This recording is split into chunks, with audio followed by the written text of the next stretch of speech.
ഇതാണ് ഉണ്ടോ അവിടെ ഫ്ലോർലി ട്രാപ്പ് എന്ന് പറയുന്നത്. അവരിങ്ങനെ കയറി പോകുന്നുണ്ട്.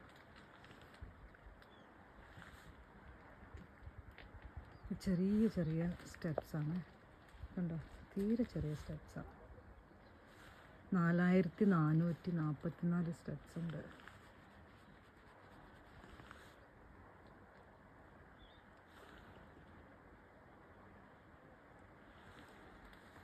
ഇനി ഫിയോർഡ് കാണിച്ചു തരാം.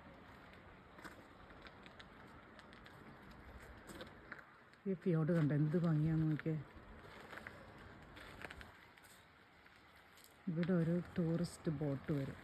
അതിങ്ങനെ പല സ്റ്റേഷനിൽ കൂടി പോയിക്കൊണ്ടിരിക്കും. ഇവിടെ ഭയങ്കര പോപ്പുലർ. ഇവിടെ ആൾക്കാർ വന്ന് സ്റ്റേ ചെയ്യും. ഞങ്ങൾ ഇന്നലെ ഇവിടെ വന്ന് സ്റ്റേ ചെയ്തതാണ്. ഇതിപ്പോൾ ഞങ്ങളുടെ 3ാമത്തെ ദിവസമാണ്. ഇനി ഈ 4444 സ്റ്റെപ്സ് കയറി കഴിഞ്ഞ് മലയുടെ മുകളിൽ കൂടി പോകും. അതായത് ഒരു 16 കിലോമീറ്റർ 17 കിലോമീറ്റർ.